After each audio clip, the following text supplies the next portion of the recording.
നമ്മുടെ തിരുവനന്തപുരത്ത് പത്മനാഭസ്വാമി ക്ഷേത്രത്തിന്റെ അടുത്തായിട്ട് ഒരു വാക്സ് മ്യൂസിയം ഉണ്ട്. അതൊരു സാധാരണ വാക്സ് മ്യൂസിയം അല്ല, കേരളത്തിലെ ആദ്യത്തെ സെലിബ്രിറ്റി വാക്സ് മ്യൂസിയം. സിനിമ, കായികം, രാഷ്ട്രീയം തുടങ്ങി പല മേഖലകളിലുള്ള പ്രമുഖരുടെ ജീവസുറ്റ മെഴുക് പ്രതിമകളാണ് ഇവിടെയുള്ളത്. ഇന്ന് ട്രിവാൻഡ്രം വൈബ്സിലൂടെ നമ്മൾ കാണാൻ പോകുന്നത് ആ മ്യൂസിയത്തിന്റെ കാഴ്ചകളാണ്.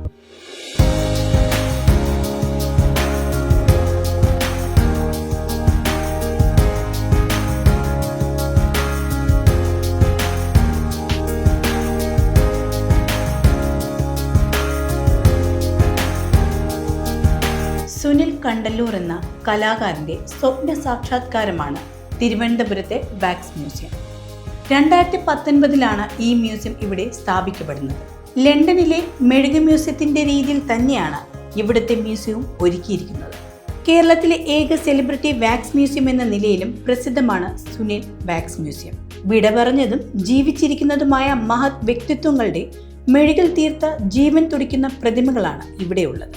മ്യൂസിയത്തിലേക്ക് പ്രവേശിക്കുമ്പോൾ തന്നെ ആദ്യം കാണുന്നത് ഗാന്ധിജിയുടെ പ്രതിമയാണ്. പിന്നീട് അകത്തേക്ക് കയറുമ്പോൾ അണ്ണാ ഹസാറെയും നമ്മുടെ ആദ്യത്തെ പ്രധാനമന്ത്രിയായ ജവഹർലാൽ നെഹ്റുവിനെയും കാണാം.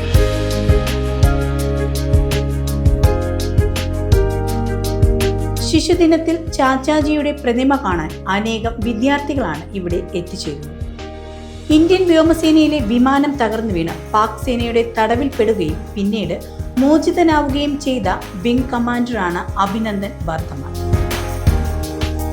സിനിമാ താരങ്ങൾ, രാഷ്ട്രീയ നേതാക്കൾ, സ്വാതന്ത്ര്യ സമര സേനാനികൾ, കായിക താരങ്ങൾ തുടങ്ങി പല മേഖലയിലുള്ള അനേകം വ്യക്തിത്വങ്ങളെയാണ് നമുക്കിവിടെ കാണാൻ സാധിക്കുക.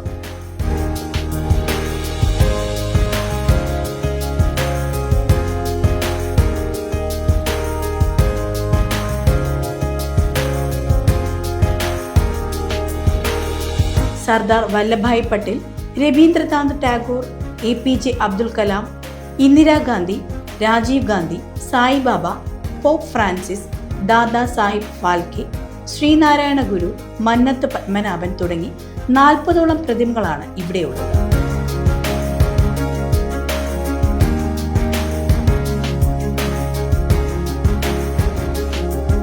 കുട്ടികൾക്ക് ഏറെ കൗതുകമാകുന്നത് ബാഹുബലിയാണ്. കൂടാതെ റീബാൻ ഗ്ലാസ് വെച്ച മോഹൻലാലും, പോക്കിരി രാജയായി മമ്മൂട്ടിയും, കബാലിയായി രജനീകാന്തും, യുവാക്കൾക്കെല്ലാം ഹരമായ ജയനും ഹാസ്യ കഥാപാത്രങ്ങളിലൂടെ നമ്മെ ചിരിപ്പിക്കുകയും പിന്നീട് നമ്മളെ വിട്ട് പിരിയുകയും ചെയ്ത ഇന്നസെന്റിനെയും ഇവിടെ കാണാൻ സാധിക്കും. ബോളിവുഡ് താരങ്ങളായ സൽമാൻ ഖാനും കരീന കപൂറും അവരുടെ പ്രൗഢി കൈവിടാതെ തന്നെ ഇവിടെയുണ്ട്. കൂടാതെ വെങ്കടേഷ്, റാണ ദഗുപതി എന്നിവരുടെയും ജീവൻ തുടിക്കുന്ന പ്രതിമകളും ഇവിടെ കാണാൻ സാധിക്കും. ഇവർ മാത്രമല്ല, കായിക പ്രേമികൾക്ക് ഹരം പകരാൻ മറഡോണയും സച്ചിൻ ടെണ്ടുൽക്കറും വിരാട് കോഹ്ലിയുമുണ്ട്. ഈ മ്യൂസിയത്തിന്റെ ഏറ്റവും വലിയ സവിശേഷത എന്തെന്നാൽ ഇവിടെയുള്ള പ്രതിമകളെല്ലാം ആ വ്യക്തിത്വങ്ങളുടെ അതേ അളവിലാണ് ചെയ്തിരിക്കുന്നത് എന്നതാണ്. സുനിൽ അവരുടെ എല്ലാം അളവുകൾ എടുത്തു തന്നെയാണ് ഈ പ്രതിമകൾ ഉണ്ടാക്കുന്നത്. ഇപ്പോൾ ജീവിച്ചിരിക്കുന്ന ആൾക്കാരെല്ലാം നിങ്ങൾ അവരുടെയൊക്കെ ബോഡി മെഷർമെന്റ് എടുക്കാനായിട്ട് നമ്മൾ ശ്രമം നടത്തും. അപ്പോൾ അങ്ങനെ ഞങ്ങൾ മെഷർമെന്റ് എടുത്തിട്ടുള്ള പ്രതിമകളാണ് ഇവിടെ ഏറ്റവും കൂടുതലുള്ളത്. പിന്നെ മറ്റുള്ള മഹാത്മാഗാന്ധി, സർദാർ വല്ലഭായ് പട്ടേൽ അങ്ങനെയുള്ള വ്യക്തികളുടെയൊക്കെ ഫോട്ടോ നോക്കി, പക്ഷേ എങ്കിലും സുനിൽ കണ്ടല്ലൂർ എന്ന് പറയുന്ന വ്യക്തി മാക്സിമം അവരുടെ ഡീറ്റെയിൽസ് അറിഞ്ഞിട്ടാണ് ചെയ്യുന്നത്. മിക്ക പ്രതിമകൾക്കും അതേ വ്യക്തികളുടെ വസ്ത്രങ്ങൾ തന്നെയാണ് ഉപയോഗിച്ചിരിക്കുന്നത്. മാത്രമല്ല, ഈ പ്രതിമകളുടെ മുന്നിൽ നിന്ന് കഴിഞ്ഞാൽ മെഴുകു പ്രതിമയാണെന്ന് തോന്നുകയേയില്ല. ആ വ്യക്തികൾ നമ്മുടെ മുന്നിൽ നിൽക്കുകയാണെന്ന് മാത്രമേ തോന്നൂ. അവസാനമായി ഇവിടെ എത്തിയത് ഉമ്മൻചാണ്ടിയാണ്. പ്രേം നസീറിന്റെയും വിജയുടെയും പ്രതിമകൾ പണിപ്പുരയിലാണ്. എത്രയും പെട്ടെന്ന് തന്നെ അതും ഈ മ്യൂസിയത്തിൽ എത്തിക്കും. പ്രേം നസീർ സാറിൻ്റെ പ്രതിമ ഞങ്ങളിപ്പോൾ ചെയ്ത് റെഡിയായിരിക്കുകയാണ്. അപ്പോൾ അതിൻ്റെ ഒരു ഇനാഗ്രേഷന് വേണ്ടി അത് പ്രേം നസീർ സാറിൻ്റെ സുഹൃത്ത് സമിതി പറഞ്ഞിട്ട് അങ്ങനെ ഒരുപാട് പേര് ഫാൻസ് ഇപ്പോൾ വിജയുടെ ഇതൊക്കെ ചെയ്യാനായിട്ടുള്ളൊക്കെ ഒരുപാട് പേർ ഇങ്ങനെ വരണുണ്ട്. പക്ഷേ വിജയുടെയൊക്കെ ഞങ്ങൾ ആൾറെഡി മെഷർമെൻറ്റ് എടുത്തു കഴിഞ്ഞു.